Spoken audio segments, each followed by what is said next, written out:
presentes e também a nossa comissão, né? Que a comissão se empenha muito nessas lives. Pessoal, o Renan vai dar um recadinho antes da gente começar. Depois, Andressa, é contigo, tá? Obrigada. Renan. Boa tarde, pessoal. Tudo bem? Eu me chamo Renan, sou gestor de projetos do Cimex e queria passar um recadinho para vocês. Primeiro, agradecendo a presença de todos em mais essa live. E a gente sabe que nós aqui, toda a equipe do Cimex, nós estamos bastante preocupados com as empresas, porque a gente sabe que nos últimos meses têm sido bastante desafiadores para a maioria das empresas da região. Então junto com toda a equipe do Cimex, nós estamos quebrando a cabeça, na verdade, para arranjar ações, né, tentar promover ações que realmente consigam ajudar vocês no dia a dia, né? Nós retomamos, por exemplo, o espaço do associado, que então a gente é um espaço onde a gente está divulgando as empresas, né, as empresas de vocês no nosso blog, nas nossas mídias sociais, nas nossas news. A gente fechamos também convênios com Fátima, testes de Covid, outros convênios também junto com Sebrae, Senai, SESI. Então, a gente está fazendo todo um movimento para realmente ter ações práticas para ajudar vocês. E ontem, pessoal, a gente lançou um programa em parceria com a Universidade de Durham, da Inglaterra, para incentivar as empresas, né, da nossa região a atuarem no mercado internacional.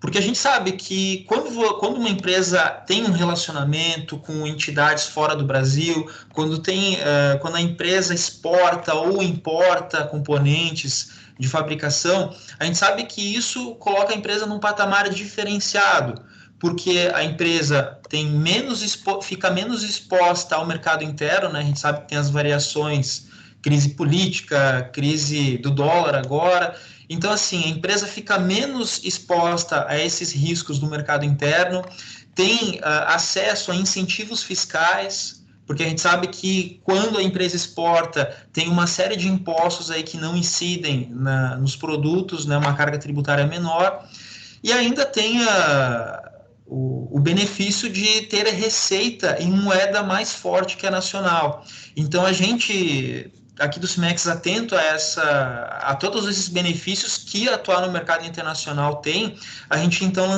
estamos lançando esse programa em parceria com a Universidade de Durham, tá? Nós lançamos o programa ontem, ele já está o lançamento no YouTube, nas mídias sociais do Cimex. Até segunda-feira a gente vai liberar o link para a primeira etapa das empresas que quiserem participar desse programa. Ele não tem custo nenhum para as empresas, né? É um programa gratuito que a gente está conseguindo para vocês, mas a gente vai ter uma pequena seleção que vai ser feita inicialmente por essa coleta de respostas. Então, as empresas que quiserem participar, eu vou colocar os meus dados de contato aqui no chat, tá? E a primeira etapa é só responder o questionário. É mais ou menos 15, 20 minutinhos ali, e a gente pede que quem seja a pessoa que vai responder ao questionário seja o próprio empresário ou o gerente geral da empresa, porque pedem algumas informações ali mais específicas, tá? Então, me coloco à disposição, se precisarem de alguma ajuda nossa do Cimex, estamos juntos com vocês, né, apesar de todas as dificuldades aí do ambiente de mercado, e bom evento para todos. Muito obrigado. Pessoal, obrigada, então. A Andressa, é contigo. As perguntas a gente deixa para o finalzinho ou vão colocando ali no chat, certo? Bom evento para todos. Andressa, teu microfone está bloqueado aí. Se tu quiser desbloquear e já fazer o teste de som, seja bem-vinda. Certinho. Obrigada, agradeço muito a participação, poder estar aqui contribuindo um pouquinho com um tema tão importante, que é a questão do reuso de efluentes. E agradecer ali o Cimex, né, na pessoa da engenheira Juliana, que fez o convite, né, para que eu pudesse estar aqui com vocês hoje. E agradecer a presença de todos, então, espero que eu tenha preparado um material bom, né, para que todos possam aproveitar o momento, tá? Bom,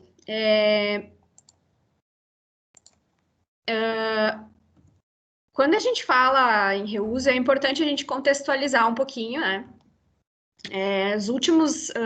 Eu posso dizer assim que os últimos 8 anos têm sido bastante interessante nessa área, tem sido bastante crescente a procura pela questão do reuso de efluentes industriais, tá?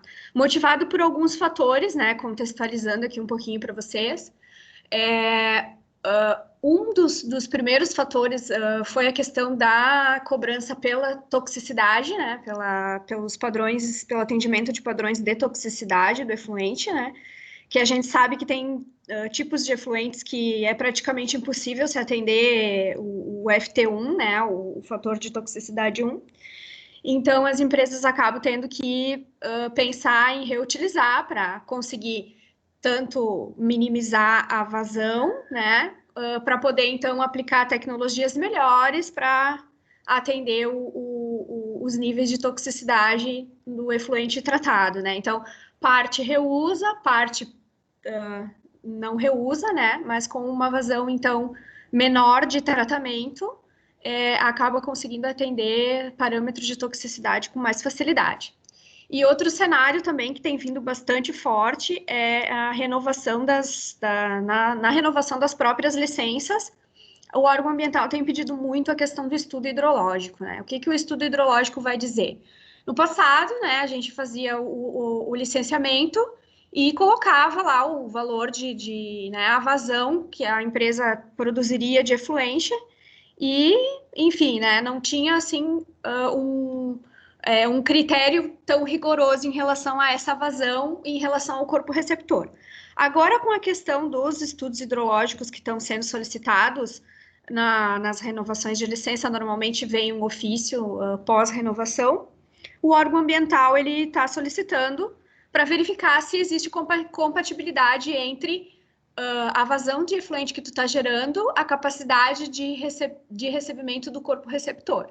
Então, o que tem acontecido muito, né, é uma tendência, é que as empresas ou muitas vezes são obrigadas a reduzir a vazão, porque se percebe que o corpo receptor não consegue, não tem capacidade para receber toda aquela vazão que tinha antes, ou então reduzir drasticamente os seus parâmetros para que consiga manter aquela vazão, né? Então, a gente teve casos aí que nós tivemos uma DQO que tinha um parâmetro de lançamento de 330 miligramas por litro, passar para 40, 50, em virtude de que o corpo receptor ele não tem vazão suficiente, ele não tem capacidade suficiente para poder autodepurar, enfim, e dar conta desses poluentes no seu trajeto, né?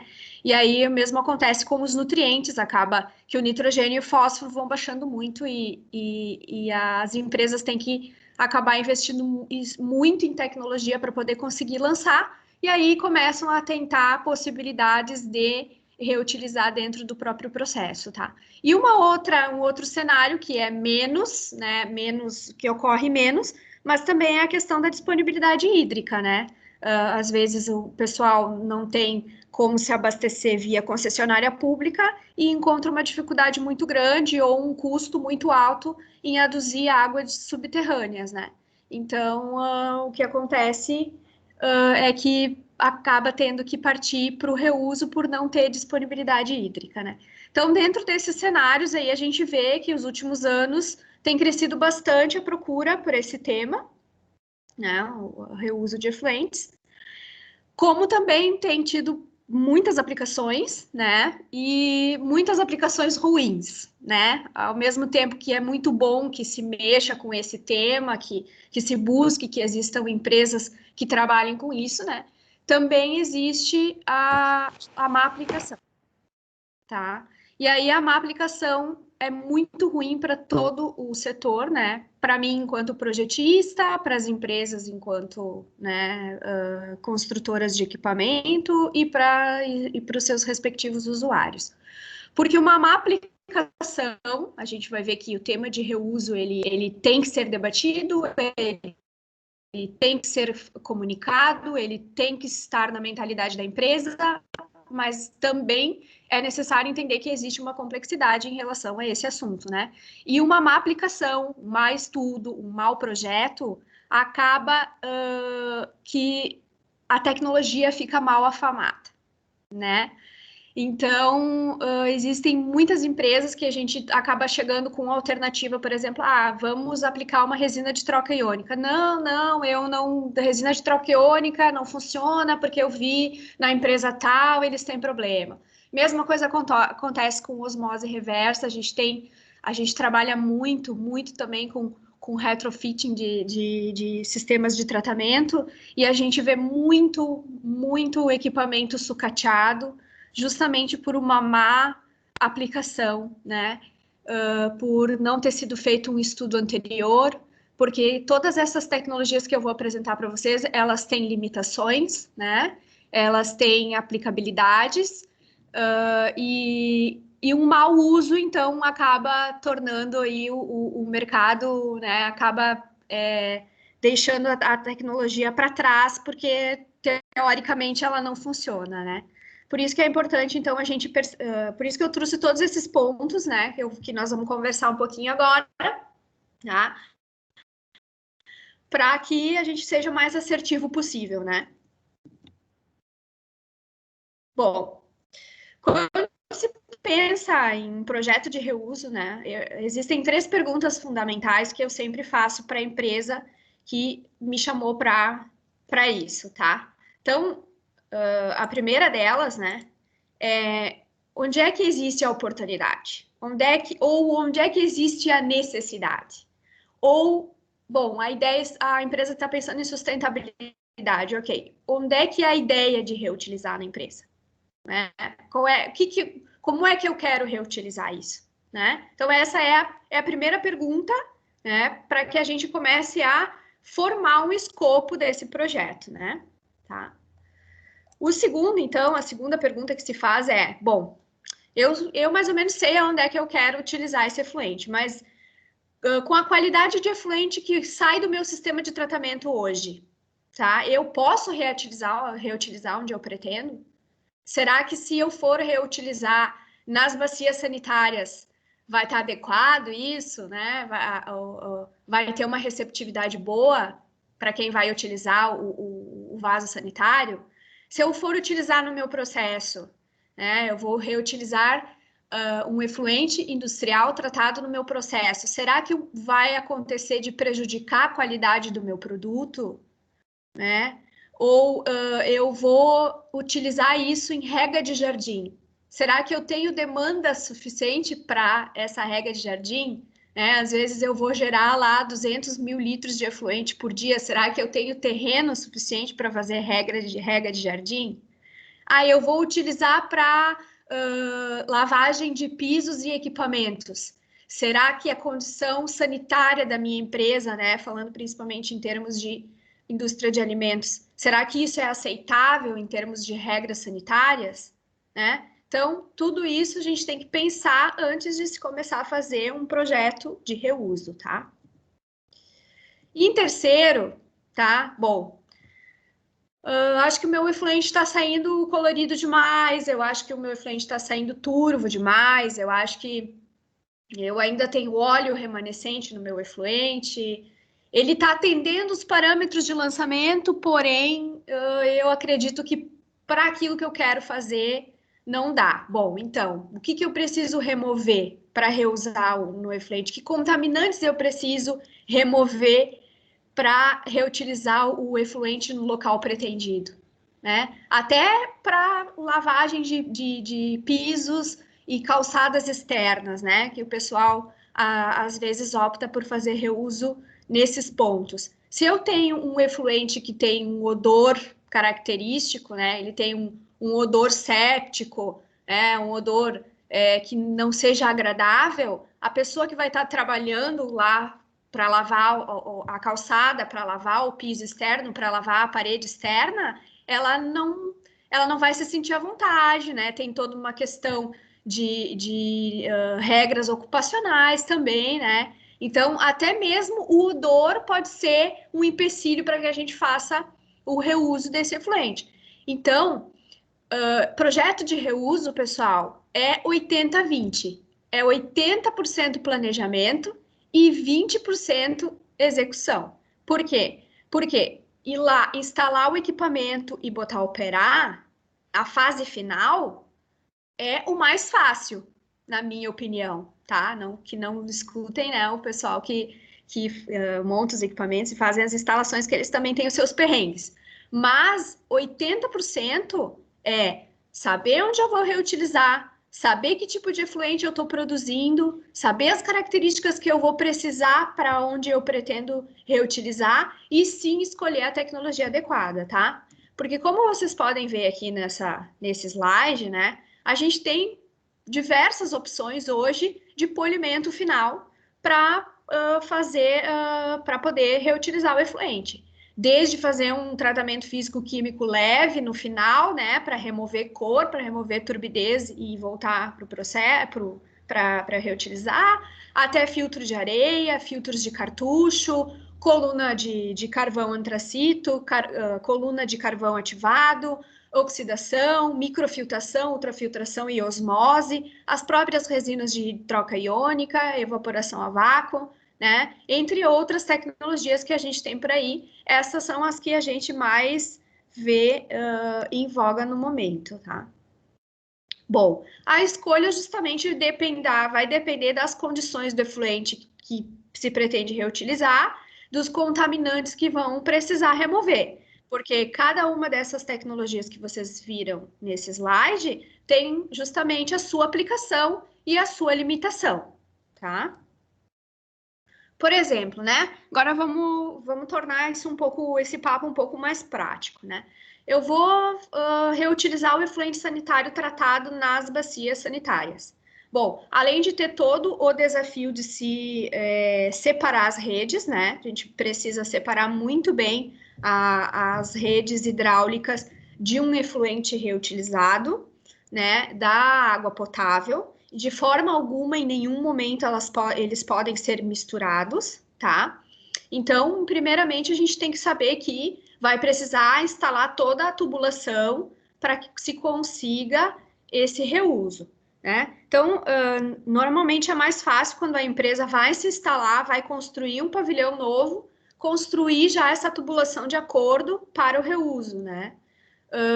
Do que se torna mais difícil quando são instalações mais velhas, porque tem que acabar quebrando parede, instalando tubo, né? Então acaba dando um trabalho maior. Não é impossível, né? Mas o que a gente vê é que um dos fatores para o reuso do efluente sanitário na bacia sanitária, um dos desafios justamente é a questão da instalação da rede hidráulica, tá?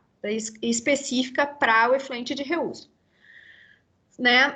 Superado esse desafio, então, né? E já colocando para vocês a necessidade de quando vocês forem pensar num projeto novo, já pensar nessa rede separada, né? Para poder pensar no reuso do efluente, né? Então, a gente vai ter lá, vamos pensar num efluente que está passando por um lodo ativado, né? E por um sedimentador secundário, o efluente tratado, né? O reator biológico mais sedimentador, ele vai ter essa característica que vocês estão vendo aí no becker do lado direito da tela. É um efluente que hoje atende todos os parâmetros de qualidade, inclusive nutrientes, certo? Inclusive cor, inclusive sólidos suspensos, tá? Hoje ele está adequado para ser lançado, certo? Só que, né, como é que vocês vão colocar um efluente amarelado desse jeito aí num vaso sanitário branquinho, bonito como esse que vocês estão vendo aí, né? No lado direito da tela. Então, o que vai acontecer?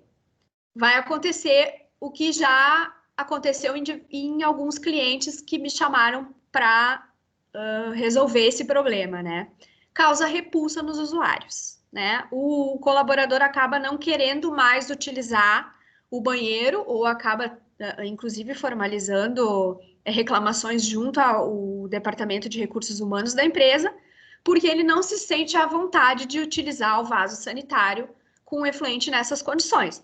O efluente sofre desinfecção, se tem garantia de que não existe patógenos que possam vir a prejudicar a pessoa no caso do contato da pele, mas, né, o que os olhos veem não importa, né? Nem todo mundo, é óbvio, tem o conhecimento químico, né, e técnico do assunto, né, causa repulsa.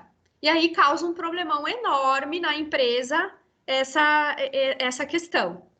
Então, o que acontece, né? Vamos instalar um sistema para polir esse efluente. Então, o primeiro equipamento que a gente coloca ali é um filtro de areia, né? O filtro de areia, o que ele vai fazer? Ele vai tirar esses sólidos suspensos que dão essa opacidade, né? Essa turbidez no efluente.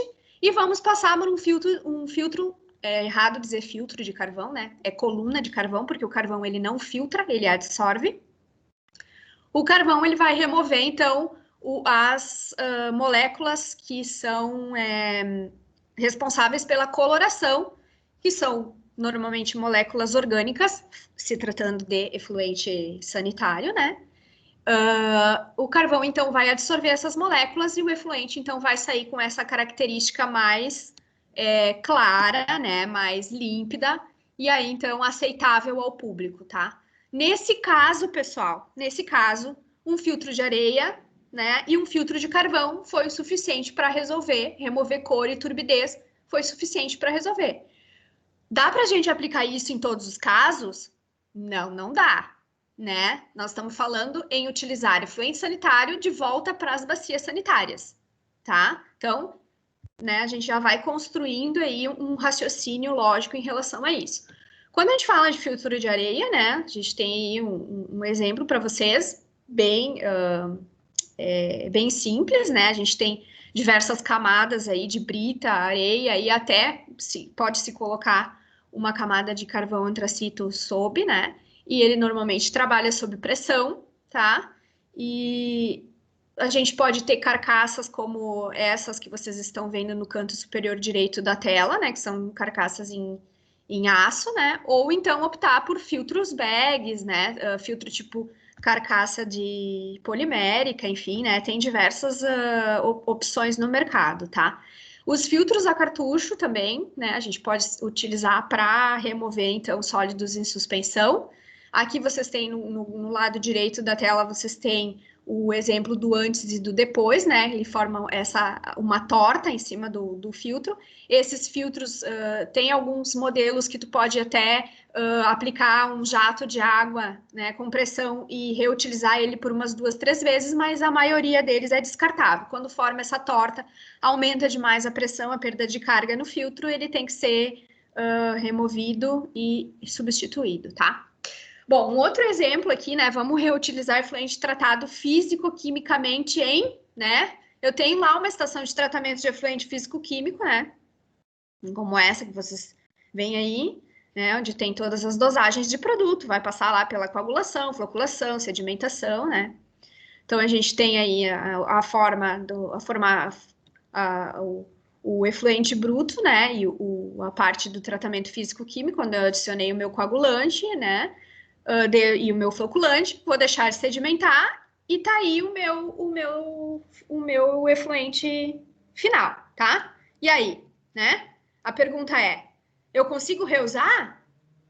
Ora, consegue, mas onde? Né? Nós vamos lavar calçada com esse efluente, nós vamos utilizar para lavar piso e equipamento dentro do processo, nós vamos utilizar para lavar peça dentro do meu processo, nós vamos utilizar em equipamentos de troca de calor, onde é que nós vamos reutilizar, tá? E aí, né, para vocês entenderem a dinâmica, né, do assunto, eu vou contextualizar aqui um pouquinho, falando bem simplificadamente sobre o tratamento físico-químico, tá? As reações químicas, o mecanismo que acontece dentro de um tratamento físico-químico é muito mais complexo do que aquilo que eu vou expor para vocês agora, tá? Mas como a gente não tem muito tempo aqui, tem que dar uma simplificada, né? Então, eu tenho aí a minha água o meu efluente, né? Uma água de lavagem de peças, né? E aí, então, eu vou corrigir o pH e vou adicionar o sulfato de alumínio sobre forte agitação. Então, eu joguei lá o meu cal, né, o meu sulfato de alumínio, o que vai acontecer? Normalmente, né, esses sólidos suspensos que causam turbidez, sólidos suspensos e coloidais, eles têm uma carga negativa dentro do efluente. Então, o que você tem que fazer? Sobre forte agitação, você adiciona sais de alumínio ou de ferro no pH adequado, é por isso que a gente tem que ter a disponibilidade de alcalinidade, né, nesse meio. Ele altera a força iônica, né, ele altera essa carga negativa preponderante que existe dentro do efluente contaminado, né, e faz com que os contaminantes se desestabilizem e se unam às moléculas de alumínio e hidróxido de alumínio, tá? Então, aí vocês veem a representação dos flocos e coágulos se formando. Bom, como a gente tem um metal aí aderido aos contaminantes e como esses coágulos, esses flocos, eles ganham massa por estarem reunidos, né? Não estarem mais naquela forma de suspensão que a gente tinha antes, né? Eles estão maiores, agora uma densidade maior. A gente consegue, então, desligar a agitação e a gente tem lá os complexos de alumínio com os contaminantes que a gente consegue retirar por sedimentação, que são retirados do sistema através do lodo, tá? Mas observem, um tratamento físico-químico, pessoal, ele é uma troca. A gente retira os contaminantes, né? A gente adiciona sais de alumínio e ferro, a gente adiciona hidróxidos para fazer a correção do pH, certo? E a gente remove os contaminantes com esses compostos de alumínio ou de ferro que se formam, enfim. Porém, é uma troca. Eu estou removendo o contaminante, mas eu estou deixando algumas outras moléculas na água, tá? Então, aqui, se a gente for ver a reação do sulfato de alumínio, vocês vão ver aqui, ó, que ele forma quando ele está no pH ideal, e é por isso que a gente tem que ter o pH ideal, né? Ele forma esse hidróxido de alumínio, que é um dos compostos que vai fazer a varredura, né, para formar os flocos maiores, mas ele também libera sulfato no meio, tá? Sulfato, né, é uma molécula negativa e ele vai causar salinidade no meio, tá?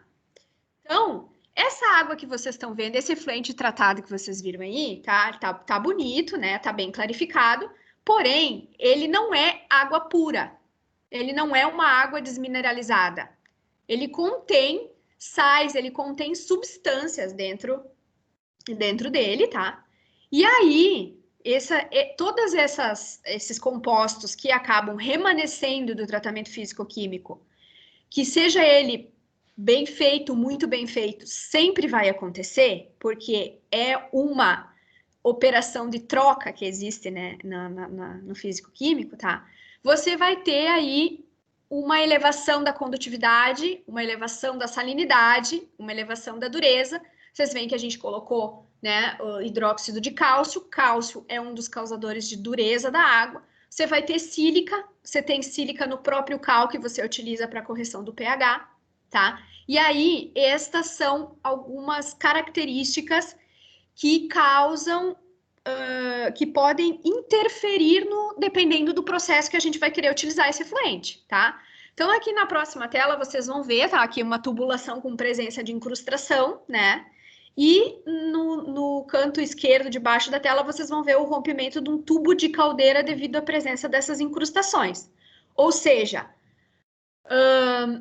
água com alta salinidade, com alta condutividade, com sílica, quando ela passa por trocadores de calor, tá? Ela tende a causar incrustação, da mesma forma que acontece nas torres de resfriamento, tá? Então, a gente tem que cuidar aonde é que a gente vai reutilizar essa água.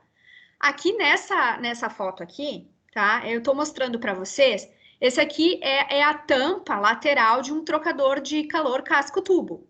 E esse material que vocês estão vendo aí é salinidade de um efluente que saiu de um sistema de tratamento físico-químico, tá? Ele baixou a temperatura, ele concentrou dentro do trocador de calor, né? E no momento que resfriou, ele causou essa salinidade aí. Vejam o estado do trocador de calor. a incrustação que acontece, tá? Então, você reutilizar um efluente tratado físico-quimicamente com alta salinidade, alta condutividade, que é normal em virtude da natureza do tratamento, em um trocador de calor, você pode ter estas incrustações que vocês estão vendo aí.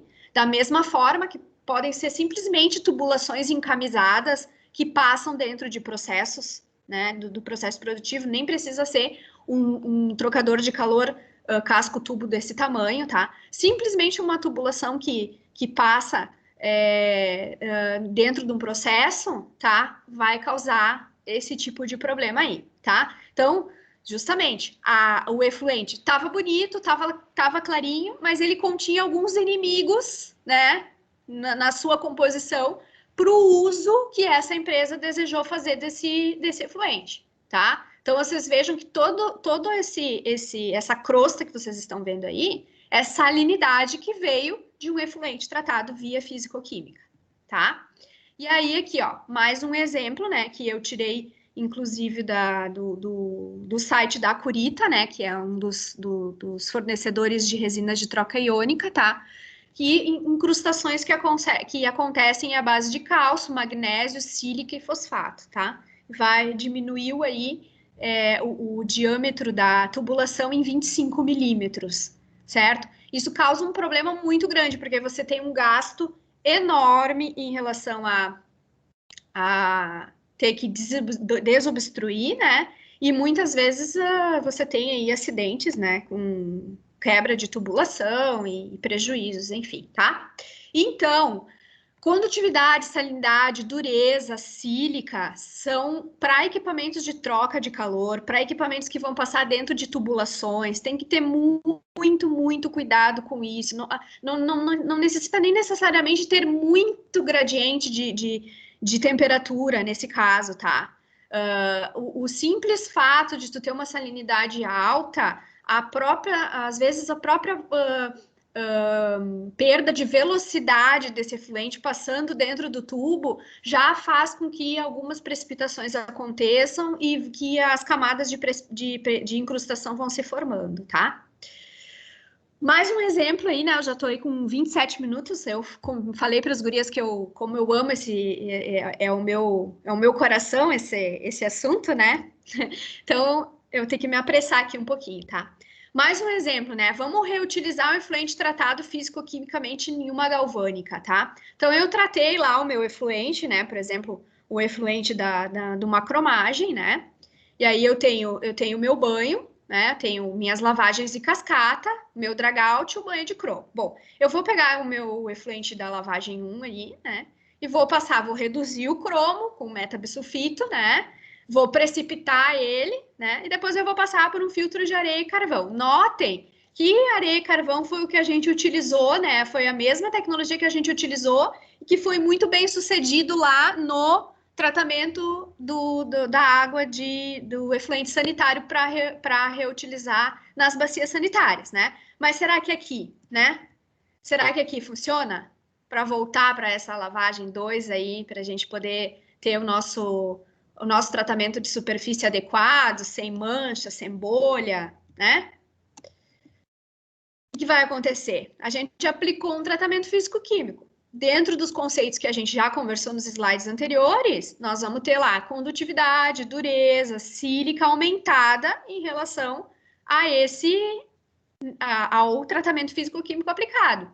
Nós vamos ter o sulfato ali, sobrando do sulfato de alumínio, nós vamos ter o cálcio, do hidróxido de cálcio, que eu coloquei para acertar o meu pH, nós vamos ter o sódio, do metabisulfito de sódio, nós vamos ter moléculas de sílica vindas do próprio cal, enfim, né?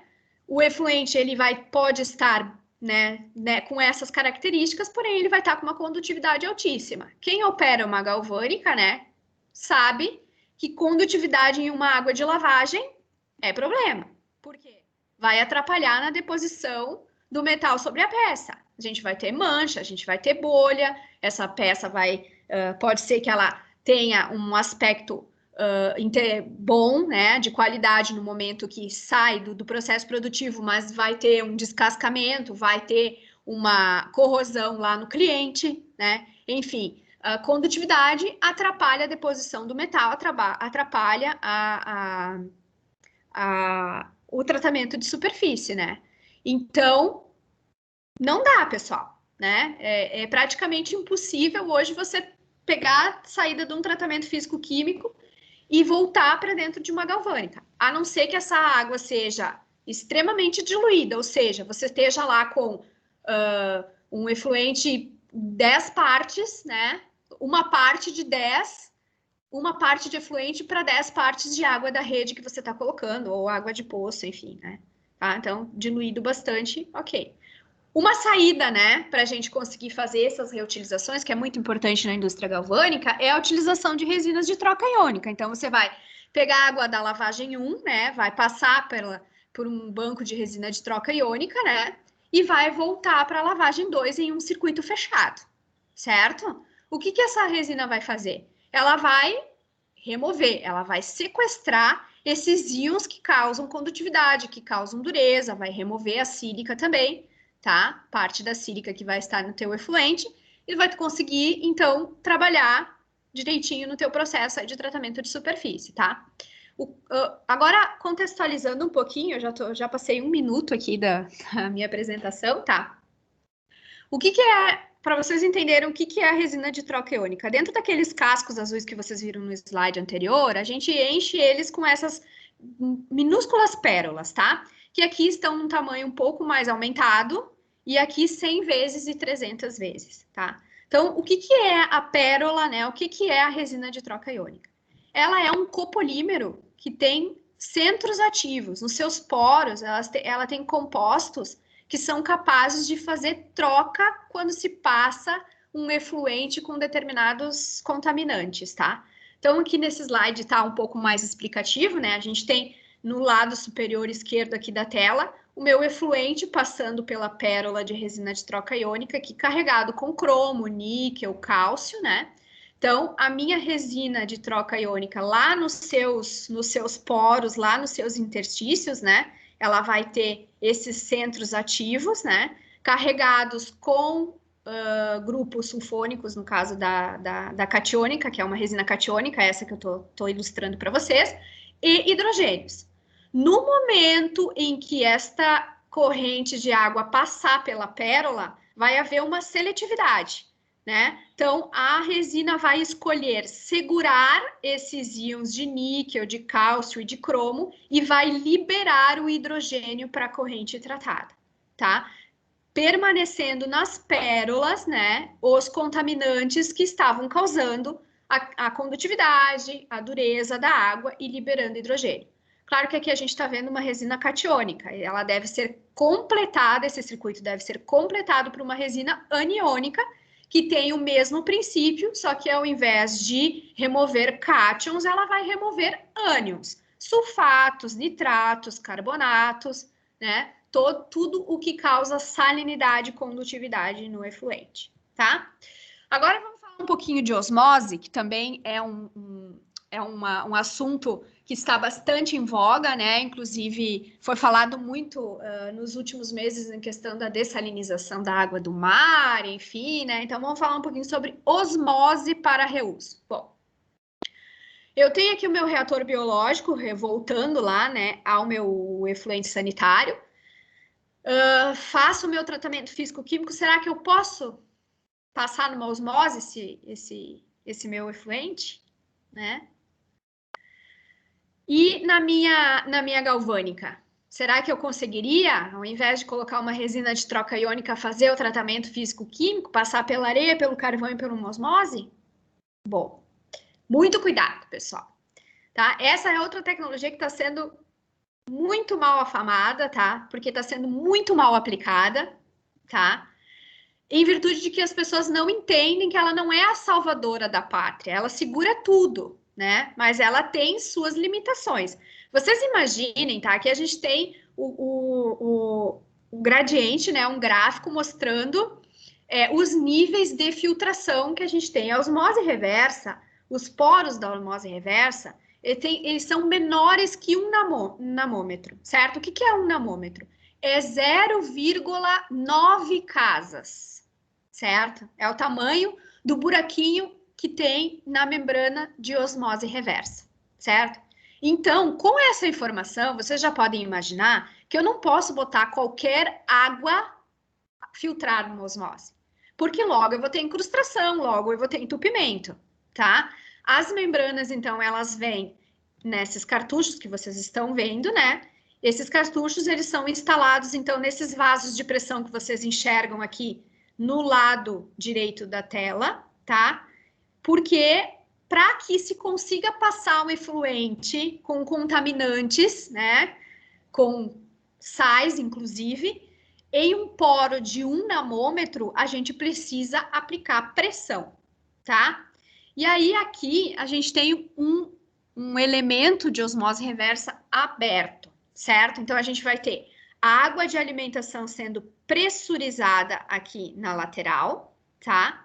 Ela vai ser pressurizada, vai passar pelas camadas de membrana até chegar nesse tubo coletor aqui, que vai levar a água tratada para o seu destino, né? A água tratada a gente chama de permeato. A água concentrada com os contaminantes vai ficando para o lado de fora da membrana, né? Então, tudo aquilo que vocês estão passando, e aí eu tentei ilustrar nesse outro slide aqui, vocês imaginem que essa folhinha aqui, que está em espiral aqui, amarelinha, tá? Eu abri ela, tá? E coloquei nesse slide aqui. Então, a gente está fazendo pressão, passando uma corrente de água aqui nessa folha de osmose, tá? E aí estão todos os meus contaminantes lá, né? Tá a saída lá do físico-químico, cálcio, sódio, o sulfato, aqui tem nitrato, né? Você tá pressionando. Bom, tá pressionando, tá saindo a água tratada aqui no final. E o que vai acontecendo sobre essa superfície? Vai cada vez mais concentrando estes contaminantes, certo? Vai chegar um ponto que eu vou ter uma concentração tão alta desses contaminantes que esse cálcio aqui, ó, ele vai se juntar com esse sulfato aqui, tá? Vai formar sulfato de cálcio, que é extremamente insolúvel, tá? E que vai acabar precipitando sobre essa membrana, certo? Então, existem limitações. Nós não podemos achar que podemos pegar um efluente de qualquer natureza, enfim, e jogar para uma osmose reversa. Não é assim, tá? Além do que, quanto maior os contaminantes, dependendo da natureza deles, a gente vai ter uma quantidade de água menor passando tratada aqui e um rejeito muito maior. Normalmente, uma membrana operando bem, né, com uma água, um projeto bem feito, ela tem que dar 50% de rejeito. Quando a gente está trabalhando em condições ótimas, até 80% de permeado, 20% de rejeito, tá? Vocês imaginam que se vocês colocarem um efluente com uma altíssima condutividade ou com contaminantes que possam estar incrustando, que possam estar causando fouling ou biofouling na osmose, além de você vai ter que gastar muito com químicos para poder limpar essa osmose, você vai estar gastando muita energia elétrica, porque a pressão vai ter que ser muito grande para você fazer passar, e você vai ter um rendimento muito baixo dessa osmose. Então, é um equipamento de um valor considerável, precisa ser muito bem analisado, tá? De acordo com a Toray, tá, que é uma das maiores fabricantes de membranas do mundo, né? É uma indústria japonesa, a gente tem aí diretrizes para projeto. Então, a gente tem quantidade de ferro e manganês que pode ter nessa água, alumínio, tem que cuidar a questão do polieletrólito que tu vai estar usando se tu quiser passar por uma osmose, um efluente de tratamento físico-químico. Surfactante é um veneno, tá? Matéria orgânica, se tu tem muita matéria orgânica, tu vai ter um biofouling muito alto, tu vai ter um gasto com produto químico muito alto, oxidantes, solventes orgânicos, óleos e graxas, né? Turbidez, sólidos suspensos. Então, precisa pensar bem aí, tá?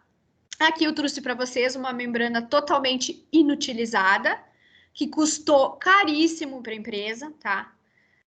Foi comprado de uma empresa extremamente competente em montar o equipamento, ou seja, o equipamento era de ponta, o material do equipamento era de ponta, porém não foi estudado de acordo o uso, tá? Esse efluente era tratado físico-quimicamente, passava por um filtro de areia, um filtro de carvão, porém a característica do processo, né, e a característica do efluente, acontecia de ter muito ferro e manganês remanescente nessa água. O que aconteceu? A inutilização completa dessa membrana por depósito de ferro e manganês, tá? Então, aí todo o investimento não teve como recuperar, né? Todo o investimento aí do administrador da empresa foi para o espaço, né, pessoal? Uma possibilidade, quando se trata de alta condutividade, é a gente aplicar, então, evaporadores a vácuo. Também precisa ter critério, né? Ele não faz sumir, né? Não existe nenhuma receita de bolo, nem um pó de pirim-pim-pim, né? Na história de tratamento de efluentes. A gente também precisa ter cuidado com essa tecnologia, né? Como é que funciona o evaporador a vácuo? A gente tem câmeras, né, que são submetidas ao vácuo, onde a água ebule a uma temperatura menor do que a temperatura normal de ebulição, né, em torno de 36 a 40 graus. Esse evaporador que eu estou mostrando para vocês, no caso aqui, ele é de duplo efeito, ou seja, o próprio efluente, né, que evapora, ebule da primeira câmara, ele aquece a serpentina do segundo casco aqui, né? Sendo que existe aí uma economia de pelo menos 2 vezes da energia gasta, né? Então, hoje em dia, existem já empresas que fabricam esses equipamentos aqui no Brasil, não há necessidade mais de se trazer de fora, né? Com manutenção, peças de reposição bem acessíveis. E quando se fala em alta condutividade, principalmente na indústria galvânica, principalmente na área de lavagem de peças, em que tu depende de uma boa lavagem de peças para que se tenha um tratamento de superfície adequado depois, o evaporador a vácuo pode ser uma alternativa aí para aplicar no reuso, tá? Bom, então só para finalizar aqui, 12 minutos atrasada, tá? O que eu diria para vocês, assim, que eu aconselho vocês, se vocês pensam em reutilizar efluente industrial. Analisar a característica dos efluentes, analisar minuciosamente a fonte geradora, de onde é que está vindo? Está vindo de um tratamento biológico? É um efluente sanitário? Bom, eu sei que eu vou ter uma predominância de material biológico, de matéria orgânica, enfim, quais tecnologias são mais robustas, têm condições de me remover isso, né? Verificar as possibilidades de reuso dentro da tua empresa. A gente já se deparou, assim, com a empresa indústria alimentícia querendo reutilizar dentro do processo produtivo. É muito difícil em virtude das normas sanitárias, né? Mas,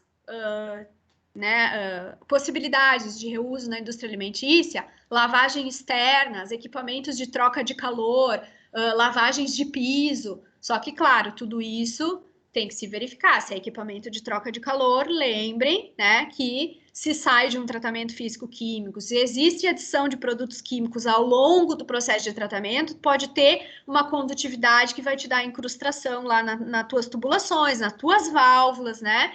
E a gente, normalmente, dentro de processo produtivo, né, principalmente de indústria alimentícia, a gente não está falando de válvulas, de registro dessas de PVC, de PAD que a gente encontra em qualquer mercado, né? São, normalmente, equipamentos bastante sofisticados, enfim, devido a todo o controle que esse tipo de indústria precisa ter. Então, ao aplicar um efluente de reuso, a gente tem que verificar muito bem as condições que vai chegar a isso, porque depois tu pode estar reutilizando, pode achar que está fazendo um ótimo investimento, né? E tu vai estar lá tendo que aplicar recursos depois na manutenção de equipamentos de ponta, né? Ou vai ter que estar limpando tubulações a todo momento, tendo que estar parando o teu processo produtivo, né? E aí, então, a questão de que sustentabilidade, né, é um tripé, né? Então, não é só sustentabilidade ambiental, a gente tem que pensar em sustentabilidade financeira também, e questão de pessoas, enfim. Então, a gente tem que verificar, encontrar o equilíbrio nisso, né? Verificar as características necessárias para reuso, então isso está bem batido já aqui no nosso papo, determinar a tecnologia aplicada e dimensioná-las de acordo, né? E realizar o estudo de viabilidade técnica e econômica, tá, pessoal? Porque o que acontece? Às vezes, tecnicamente é muito viável, mas economicamente não se torna interessante para a empresa, em virtude de gastos com energia elétrica, gastos com consumo com produtos químicos para fazer regenerações de resina, enfim. Então, a gente precisa estudar bem. Lembrem, reuso é 80-20, 80 planejamento, 20 realização, tá? Não acreditem em soluções mágicas, tá? Elas não existem, certo?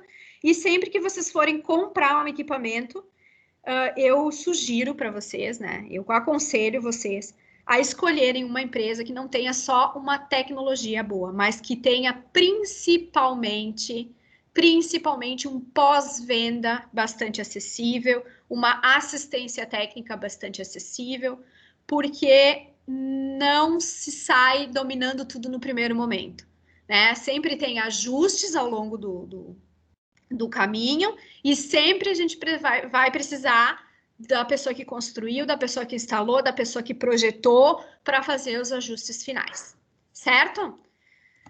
Era isso, pessoal. Eu deixo os meus contatos, estou à disposição de vocês, tá? Agradeço mais uma vez aí o convite, espero que tenha sido produtivo, tá?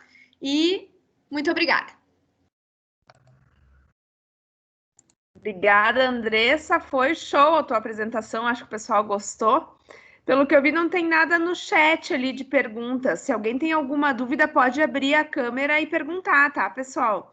A Júlia e a Lu também estão aí presentes, são da nossa comissão. Fiquem bem à vontade.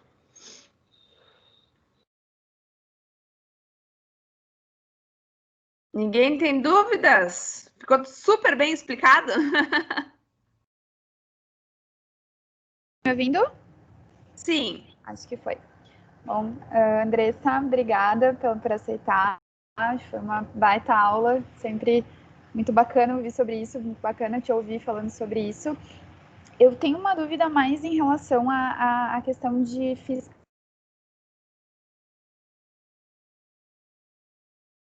Ju, a gente hidrogeológico, né?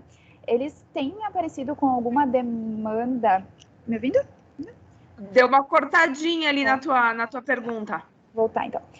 Na questão dos órgãos, eles têm pedido, não sei se impor seria a palavra certa, mas eles têm sugerido alguma coisa para reuso, ou realmente está ficando bem a critério das empresas que propõem, né, usar essa tecnologia, monitorar isso? Tem alguma movimentação por parte de licenciamento? Bom, Juliana, tem alguns cenários que eu já vivi que eu posso estar compartilhando com vocês, tá? Uhum. A gente tem recebido técnicos da FEPAM, quando a gente faz a instalação de reuso, enfim, a gente sempre atualiza, né? Anteriormente fazia toda a parte do licenciamento, agora com a questão da portaria 58, eu acho, 38, não vou saber direito, não tem necessidade, né? Mas, enfim, a gente sempre comunica o órgão ambiental que está sendo feito uma inserção de equipamentos com a parte toda de reuso, tá? Uhum. E a gente tem recebido visitas nessas implementações dos próprios técnicos da FEPAM que acabam se reunindo e indo ver essas tecnologias, tá? Então, porque eles estão também buscando bastante conhecimento, verificando o que realmente estão interessados em saber o que realmente funciona, o que não funciona, até para poder, muitas vezes, julgar se realmente o que o licenciado está propondo realmente vai funcionar, tá? Uhum. Um outro cenário que eu vivi foi, sim, ter um cliente em que o órgão ambiental sugeriu o circuito fechado em uma galvânica em virtude da localização. Por ser impossível haver lançamento naquele local, o próprio órgão ambiental, né, liberando na licença prévia, já indicou que a empresa apresentasse um projeto de circuito fechado. E eu também já convivi com a situação de enviar um projeto de reuso para o órgão ambiental fazer o licenciamento e voltar diversos questionamentos, né? Até que a gente consiga esclarecer bem as dúvidas deles, para eles, então, aprovar e poder, então, colocar lá na licença que o efluente está sendo reutilizado. Então, essa é a minha vivência em relação à relação do reuso com os órgãos ambientais. Certo. Estão de olho, né? Dá para perceber que eles estão de olho, então. Legal. Principalmente agora com o advento dos estudos hidrológicos, né? Que quem faz a parte aí da renovação das licenças está recebendo, né? Normalmente um ofício pós-protocolo de renovação para que seja feito o estudo hidrológico, né? E aí, então, em cima disso, o órgão ambiental começa uma discussão com o próprio empreendedor, né? Se não tem condições, então, de lançar toda aquela vazão, começar, então, uma discussão em relação a reutilizar. Bacana, bacana. Obrigada, Arely. Pessoal, mais alguém?